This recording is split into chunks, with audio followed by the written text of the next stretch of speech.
Jesus Christ. Glory to you, Word of God, Lord Jesus Christ. I take no pleasure in the death of the wicked man, says the Lord, but rather in his conversion, that he may live.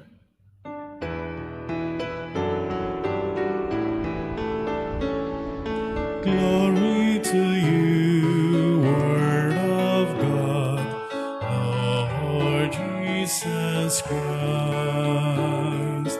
Glory to you, Word of God, Lord Jesus Christ.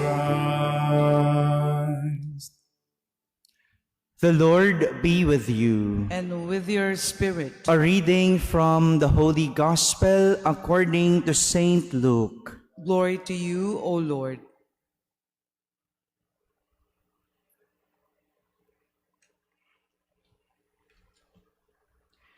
Jesus saw a tax collector named Levi sitting at the customs post. He said to him, "Follow me." And leaving everything behind, he got up and followed him. Then Levi gave a great banquet for him in his house, and a large crowd of tax collectors and others were at table with him. The Pharisees and their scribes complained to his disciples, saying, "Why do you eat and drink with tax collectors and sinners?" Jesus said to them in reply, "Those who are healthy do not need a physician, but the sick do. I have not come to call the righteous to repentance, but sinners." My friends, the Gospel of the Lord. Praise to you, Lord Jesus Christ. Please be seated. Good morning, my dear brothers and sisters. Once again, another life has changed by the name of Levi. We heard from the past stories, past Gospels, that whenever a person approaches Jesus, mapalapit kay Jesus, either that person will be healed or cleansed. Like the leper. Do you still remember the story of the leper? By law, he cannot go near people. Not only because he will infect them, but also because he will make them dirty. Meron pa namang ritual how to cleanse people, no? So you don't easily approach people if you are a leper, because you are considered not only sick but dirty. But despite this, Jesus allowed him to go near him. Pwedeng lumayo si Jesus nung papalapit sa kanya, because that is according to the law. But when Jesus allowed the leper to go near him, from then on, he was cleansed. He was cleansed. The woman who was bleeding for 12 years. Do you still remember that story? Dinudugo with hemorrhages. People are staying away from her. Imagine, for 12 years. May sakit ka na, dinudugo ka, but you cannot go near people. Di ka pwedeng lumapit. Di ka rin pwedeng lapitan. Because she's considered dirty. And being with other people will also consider them dirty. But when she approached and touched Jesus, she was healed. her bleeding stopped. Now, here comes Levi, a tax collector who has no sickness or disease, physical sickness. But people are staying away from him because he is considered a sinner. For they may be considered sinners as well if they go with him. Para namang nakakahawa ang kasalanan. Diba? Pero ganyan natin tignan. Minsan ang kasalanan. Masama ka lang sa mga chismosa. Ano na tingin sa'yo? Ay, chismosa ka na din, diba? Hindi ba pwedeng nakikinig ka lang naman? Nakinig lang naman ako. Hindi naman ako nagkalat.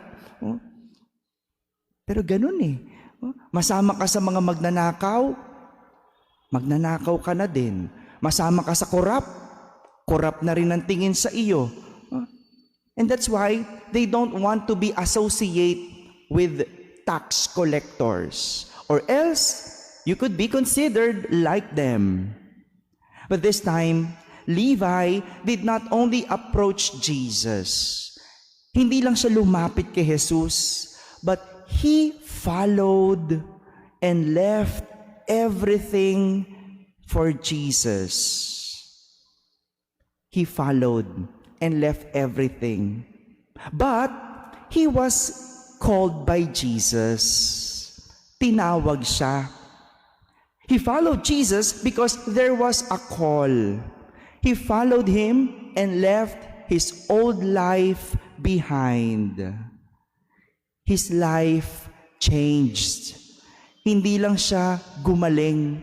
Hindi lang siya nalinis. But his life changed. As a tax collector, he became an apostle. From a sinner to a saint. Now we call him Saint Matthew. Ito po ang nangyayari kapag sumusunod tayo kay Jesus. Nababago ang buhay natin. Baka sabihin ng iba dyan, Father, bakit simba kami ng simba? No? Wala namang nababago sa buhay namin.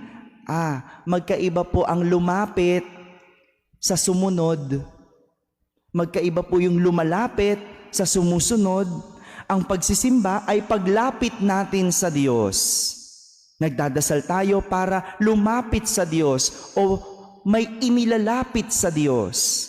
Pero hindi lahat ng sumisimba sumusunod sa Diyos.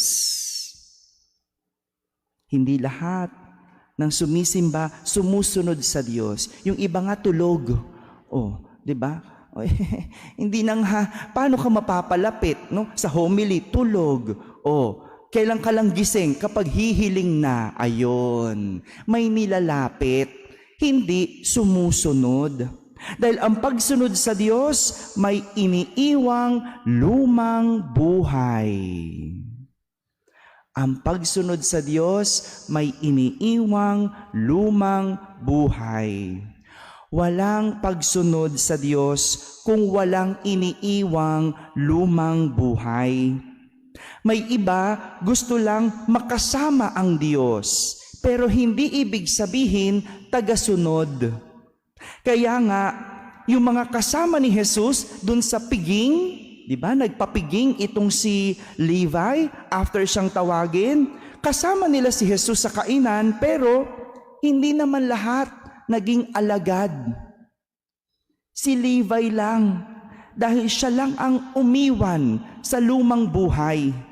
Yung ibang tax collectors doon, paglabas ng bahay, tax collectors pa din. Makasalanan pa din. Pariseyo pa din. That is why Prophet Isaiah in our first reading is telling the people that there are things that they should leave behind to have a new life. Like oppression of others, false accusations, and malicious speech. Because they cannot follow Christ with all these. Hindi ka makakasunod sa Diyos kung bitbit mo pa rin ang luma mong buhay. My dear brothers and sisters, the beautiful message of our readings this Lent for us is that Jesus is calling us all sinners. He's calling us to follow Him. And we follow Jesus because there is a call. There is a call because there is a life that needs to be changed. And change can only happen if the old life is left behind. Amen.